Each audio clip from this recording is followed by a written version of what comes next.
মনের মধ্যে 100 ধরনের চিন্তা ভাবনা করে একটা ভিডিও বানালাম, দিয়ে সোশ্যাল মিডিয়ায় ওটা পোস্ট করলাম।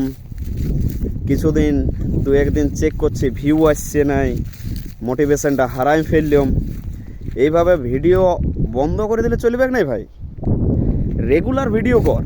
একটা জিনিস ভাব, আশেপাশে কেউই চাইছে নাই। তুই দেখ যতগুলো লোকালের আছে, একটাও কি ফলো কি লাইক কমেন্ট করছে? 2-4 জন হাতে গোনা যারা এখনো পর্যন্ত চেষ্টা করছে উঠবার, তারাই হয়তো লাইক কমেন্ট করছে, বাকি কেউ করবে নাই। তো মোটিভেশন হারাই ফেললে হবে না, কিছু একটা করতেই হবে, রোজ ভিডিও করতে হবে। আমি বুঝতে পারছি হয়তো কন্টেন্ট নাই, কি ভাববো, এইভাবেই 2-3 দিন পেরিয়ে যাবে। ওটা ভাবলেই হবে না যে কি ভাববো, কি বলবো, কি লিখবো। মোবাইলটা উঠোয়া, ক্যামেরাটা অন কর, বলতে থাক, যেটা মনের মধ্যে এসছে বলতে থাক। আর হারিয়ে পড়িস না, চেষ্টা কর। আমি বলবো চেষ্টা কর।